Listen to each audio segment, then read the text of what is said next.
Wala ka na magtaka boss, Badong. Magkasanib sila ng dilawan kaya same strategy. Mahina yung mga political ano. Malakas sila, alam nyo kung saan, sa mga kalaban. Si Pinoy, pinakulong si Gloria, di ba? Ang lala. Si Pinoy, pinakulong si Gloria. Tapos si Corona, na impeach si Corona. Ang lalakas nila sa mga political enemies nila eh. Pero sa mga kriminalidad, sa mga paggawain, wala. Kaya tama kayo. Pareho sila ng dilawan. Kaya nga mga di nakagraduate kasi panay-aral lang. Ayaw magpasa ng requirement. Ayaw mahirapan. Para ka graduate, may thesis ka, di ba? Nung panahon ni Duterte, mataas yung ekonomiya natin. Correct. At hindi po tayo nagsabi niyan. Wala namang pakialam si Duterte. Hindi naman po sa walang pakialam. Ang focus niya yung criminality, drugs and criminality, di ba? Tsaka corruption. Pero yun nagbubunga yun ng pagpasok ng mga foreign investors, etc. etc. Umuunlad ang ekonomiya. Si Winnie Monsod mismo nagsabi, 2019, ang taas na ng ekonomiya, pinakamataas na inabot ng Pilipinas. Kaya pa, medyo may pagkaulyanin na si Monsod. Kinakantsawan niya si Duterte. Noong 2019 daw, ang taas-taas na raw na ekonomiya. Taas, bigla nagpandemya, di ba? Kaya kasalanan ni Duterte to. Hindi alam ni Winnie Monsod. Winnie Monsod, 2016 pa po presidente si Tatay Digong. Kaya 2016, 2017, 2018, 2019, kanya po yun. Siya po presidente.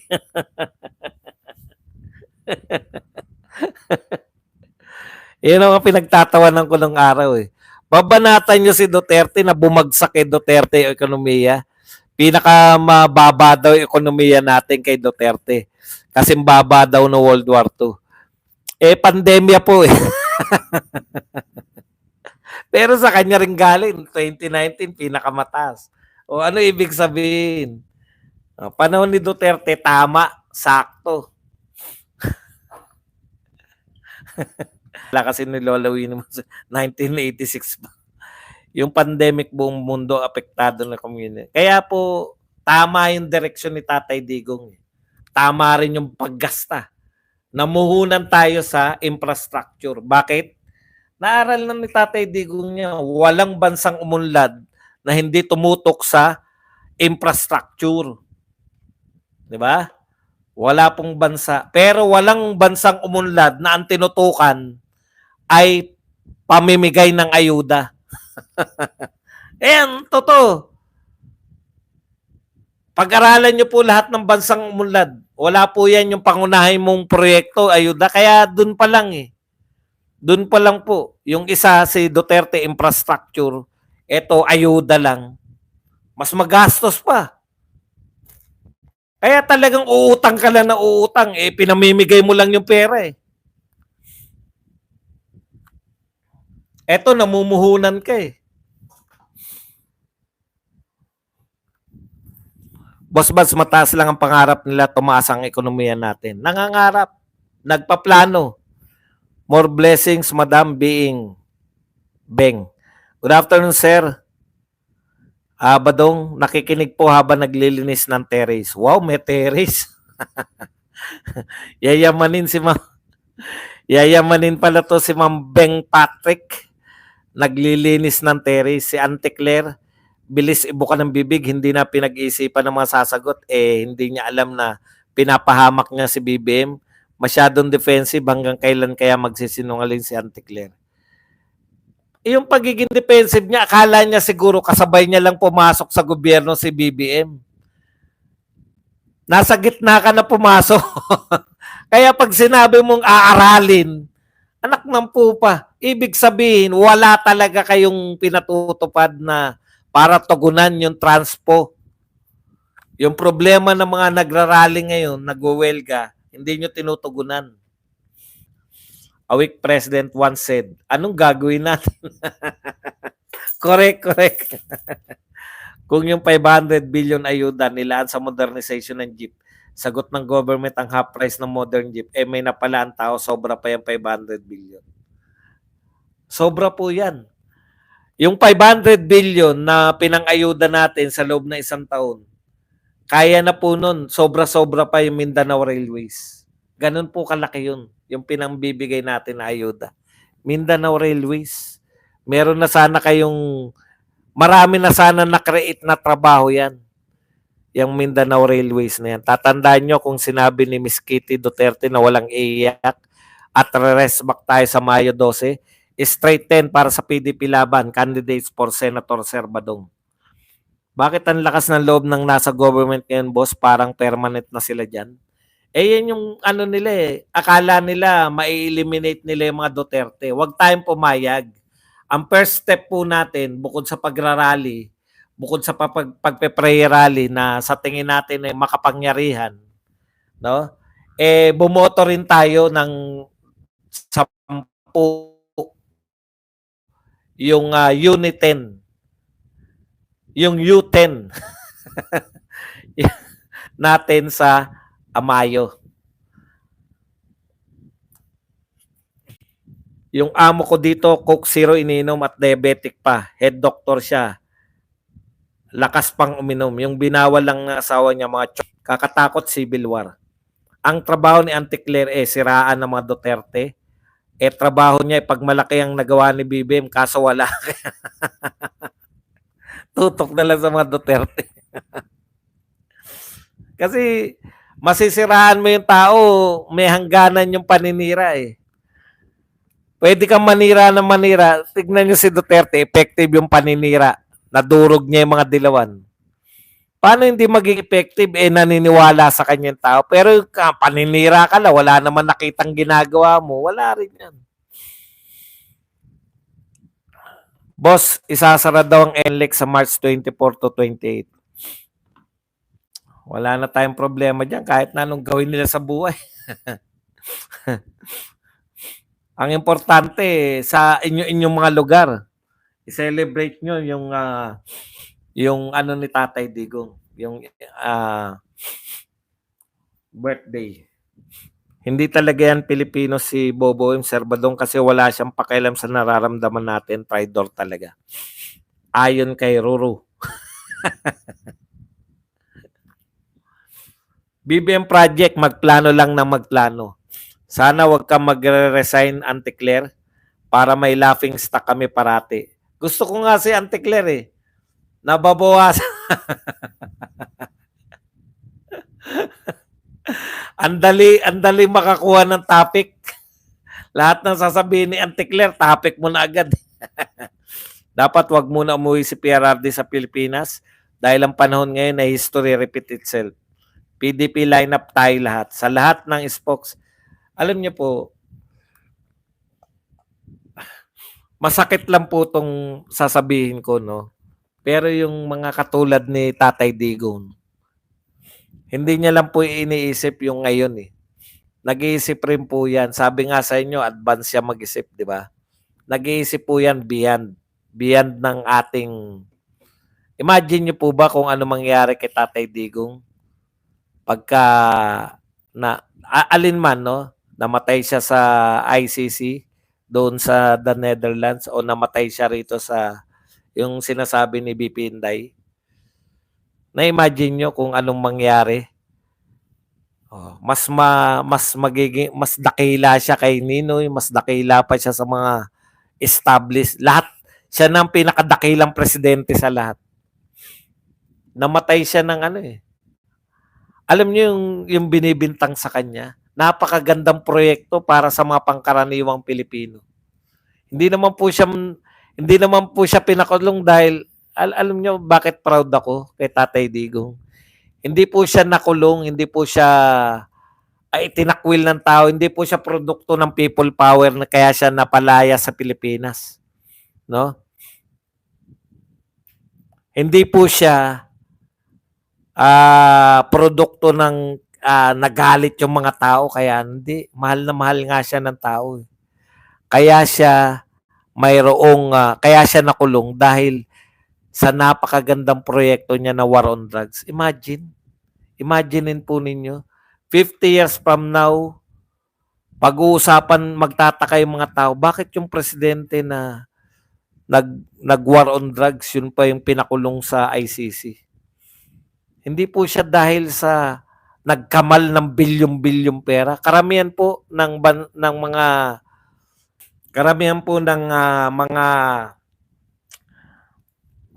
nagkaroon ng kasong presidente, yung mga pinalaya sa bansa nila. Alam niyo po kung anong mga kaso nila, nagpayaman, nagnakaw.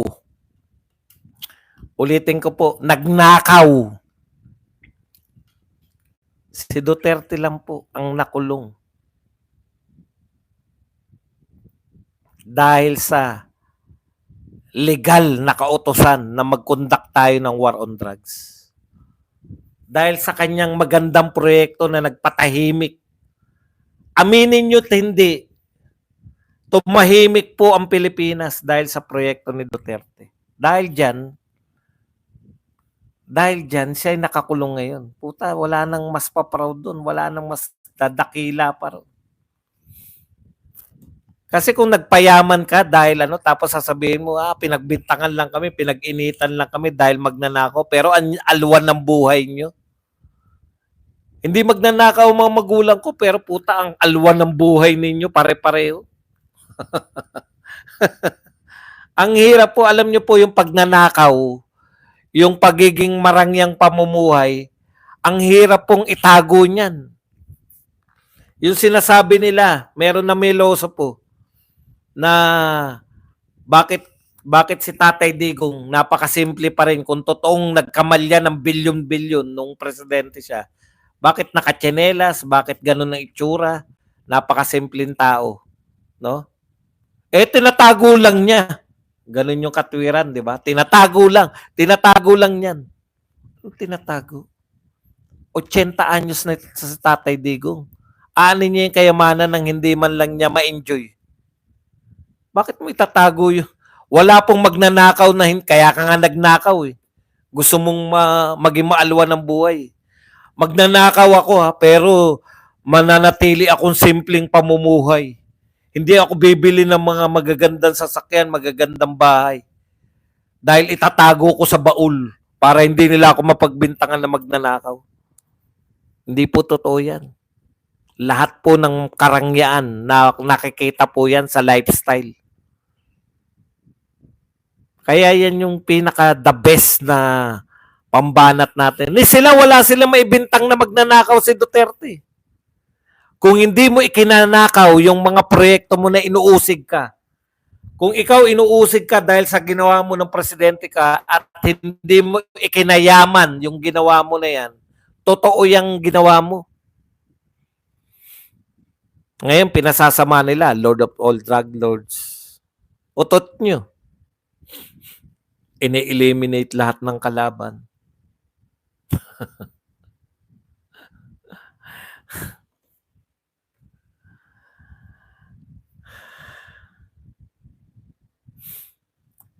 Hindi magnanakaw, may sariling coaster at helicopters. Yung mga nagbibintang, no, putang gaganda na relo, ang gaganda ng mga sasakyan. Yung mga nagbibintang sa mga Duterte. Paulit-ulit. Hanggang ngayon, alam nyo kung anong mga balita. Itong media talaga natin, wala na pong epekto yan. Si Maris Umalinyo, tsaka si Sen Hernandez, binabanata na ng mga OFW, hindi nyo pa ba pauwiin? Okay lang sa inyo dahil namasahe? Torture na sa kanila araw-araw. Sanay ba ng bardagulan niya mga yan? Hindi. Putya, kahit akong sanay sa bardagulan eh. Kaya ako pinadala doon para makakuha ng balita, di ba?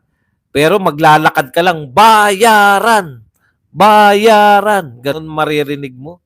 Bait-baitan niya mga yan eh. Mahirap po yung nagbabait-baitan sa totoong mababait. lalabas at lalabas ang ugali nyo. Ang ugali ng tao, parang utot yan. Hindi mo kailanman maitatago. Ipitin mo sisingaw.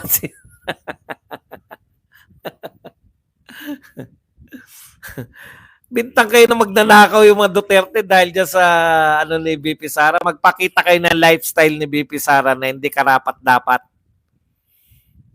Meron ba siyang mga private jet? Mga private helicopters? Di ba?